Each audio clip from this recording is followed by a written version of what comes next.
Happiest Thursday my dear friends. எல்லோரும் எப்படி இருக்கீங்க? சுகமாக இருக்கிறீங்களா? உங்கள் நாள் எப்படி போய் கொண்டு இருக்கிறது? என்னுடைய நாள் நல்லா போய் கொண்டு இருக்குது. ஒர்க்கில் இருக்கிறேன். ஆனால் அதுக்கு நடுவில் மனதோடு மனம் என் நண்பர்களோடு சகோதரிகளோடு இன்றைய எண்ணம் என்னவாக இருக்கும்?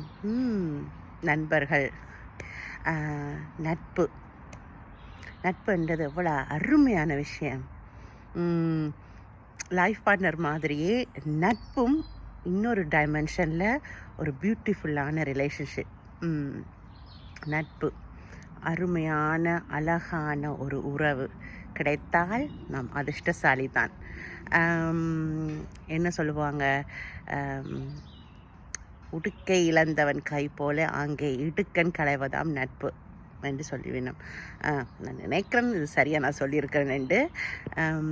ஒரு உண்மையான நட்பு எப்பொழுதும் நம்முடைய இன்பத்தில் மட்டுமில்லை துன்பத்திலையும் பங்கேற்கக்கூடியதாக இருக்கும்.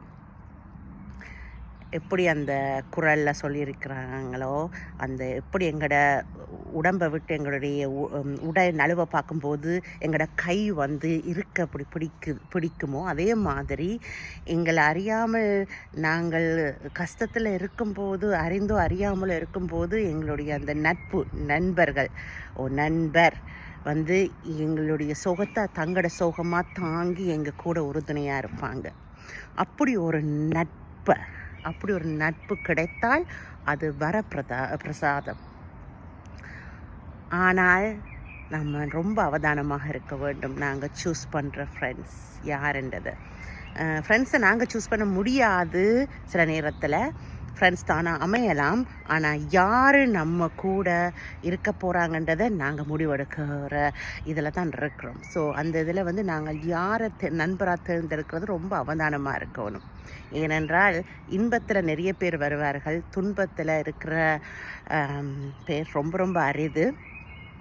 அண்ட் ஒரு நல்ல நட்பை எப்போ அடையாளம் கண்டு கொள்ளலாம் என்றால் துன்பத்தில் தான்.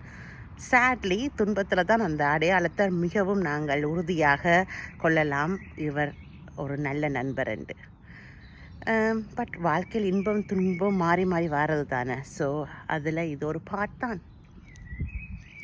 ஒரு நல்ல நண்பரை சூஸ் பண்ணால் வாழ்க்கையில் இன்னும் ஒரு அழகான ஒரு உறவு நமக்கு கிடைத்திருக்குதுன்ற அர்த்தம்.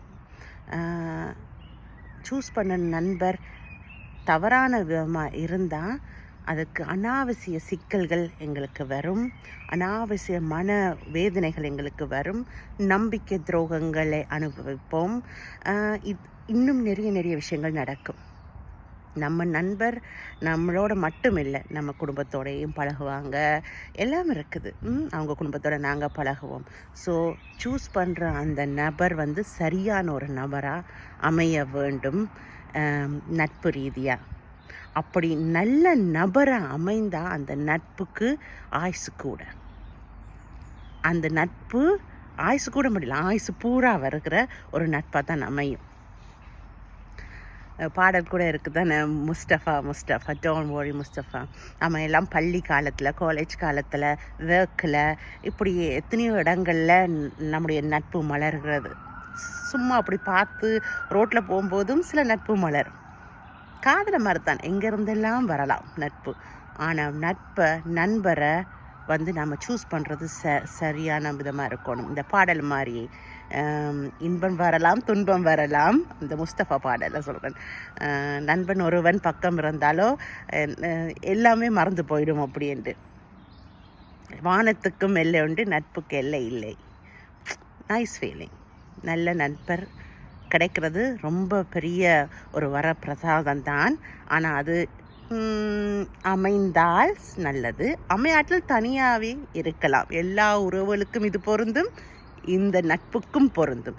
ஸோ நீங்கள் சூஸ் பண்ணுற அந்த நண்பராக இருக்கிறவர்கள் அதில் கவனமாக அவதானித்து சூஸ் பண்ணுங்க. ஏனென்றால் ஒரு நண்பர்கிட்ட என்ன வேணால் நாங்கள் ஷேர் பண்ணிப்போம், எதெல்லாமே ஷேர் பண்ணி நம்பி சொல்லுவோம்.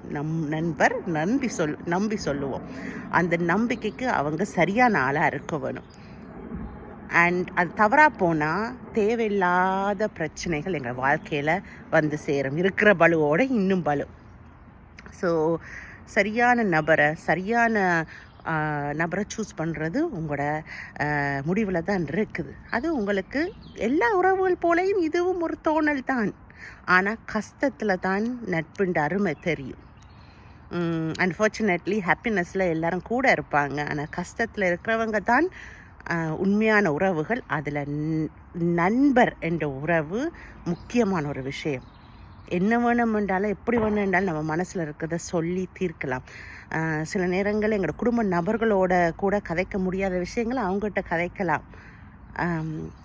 கதைச்சி எப்படி என்னலாம் வரையறை இல்லாமல் கதைக்கக்கூடிய ஒரு அழகான உறவும் நட்பு. ஸோ சந்தோஷமாக அதை சூஸ் பண்ணுங்கள், ஆனால் அவதானமாகவும் சூஸ் பண்ணுங்கள் என்று நான் நினைக்கிறேன். நீ உன்னுடைய நண்பனை காட்டு, நான் உன்னை பற்றி சொல்லுவேன் என்றும் நான் படிச்சிருக்கேன். ஸோ அது உண்மைத்தான், கொஞ்சம் உண்மைத்தான். எங்களோட குவாலிட்டிஸ்க்கு ஒத்து போகிற மாதிரி எங்களோட உறவுகள் அமைய வேண்டும், முக்கியமாக ஃப்ரெண்ட்ஷிப் கூட. ஏ பியூட்டிஃபுல்லான ரிலேஷன்ஷிப் எங்களோட வாழ்க்கையில் இருக்குது. லைஃப் பார்ட்னராக இருக்கலாம், சகோதரர்களாக இருக்கலாம், அம்மா அப்பாவாக இருக்கலாம். அதில் இன்னொரு முக்கியத்துவம் வதைக்கிறது எங்களுடைய நண்பர்கள். ஆனால் அப்படியான நண்பர்கள் இல்லாமல் இருந்தாலும் பரவாயில்ல. சரியான நண்பர்கள் இல்லாட்டா நட்பு வேண்டாம். இது எந்த உறவுக்கும் பொருந்தும். சரியான உறவு இல்லாட்டா லைஃப் பார்ட்னரும் தேவையில்லை.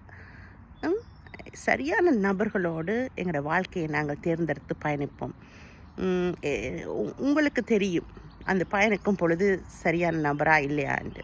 அப்படி இல்லைன்னு உங்களுடைய உள்ளுணர்வு தோணுச்சுன்னா உடனே அதுலேருந்து விலகிடுங்க. மேலும் மேலும் நாங்கள் பிரச்சனைக்குள்ளே போகக்கூடாது. நான் சொல்கிற மாதிரி லைஃப் ரொம்பவும் ஏற்கனவே பலுவானது. அதில் இன்னும் பலுவையும் இன்னும் மனித பலுவையும் நாங்கள் சேர்க்கக்கூடாது. ஓகே, அப்போ தான் நிம்மதியாக வாழலாம். இது சும்மா என் மனசில் தோணுது இன்றைக்கு. அதை பற்றி தான் நான் உங்கள் கூட கதைக்க நினைக்கிறேன். கதைத்து கொண்டிருக்கின்றேன். வேறு என்ன மாதிரி உங்களுடைய நாள் எப்படி போய் கொண்டிருக்கு? எனக்கு கொஞ்சம் டயர்டாக இருக்குது இன்றைக்கு. சரி, இன்னும் நாளைக்கு வரைக்கும் தான் வேலை கொஞ்சம் பலுவாக தான் இருக்குது. திருப்பி உள்ளே போகணும், ஆஃபீஸுக்கு போயிட்டு அதுக்கப்புறம் விசிட்டுக்கு போகணும். ஸோ ஆனால் நாளைக்கு பிறகு எனக்கும் என் கணவருக்கும் சனி ஞாயிறு லீவு. அதை எதிர்பார்த்து கொண்டு இருக்கிறோம். நீங்களும் உங்களோட வீக்கெண்டை எதிர்பார்த்து கொண்டு இருக்கிறீங்களா? உங்களோட நாள் எல்லாம் நல்லபடியாக அமைஞ்சிருக்கா? எதுக்கும் கவலைப்படாதீங்க.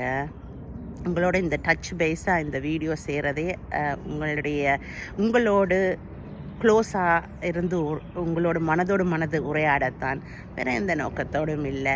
சில டாபிக்ஸ் நான் கதைக்கிறது எவ்வளோத்துக்கு அர்த்தத்தை கொடுக்குமென்று எனக்கு தெரியல. ஆனால் அவசரமாக ஓடிக்கொண்டிருக்கும் இந்த நேரத்திலையும் உங்களோட கதைக்கிற இந்த குவாலிட்டி டைம் எனக்கு ரொம்ப முக்கியமானதாக இப்போ மாறிவிட்டது. ஸோ ஹோப் உங்களுடைய நாள் அமோகமாக அமைய வேணுமென்று அந்த இன்னொரு வீடியோவில் சந்திப்போம். என் நண்பர்களே, எல்லோரும் சுகமாக கவனமாக இருங்க. Have a happy Thursday my darlings. அழகான பாருங்க, அழகாக இருக்கு. உங்களோட இருக்கிற இந்த டைம் இருந்துட்டு நானும் இப்போ அடுத்த அளவில் பார்க்க போகிறேன். Have a lovely day. Bye.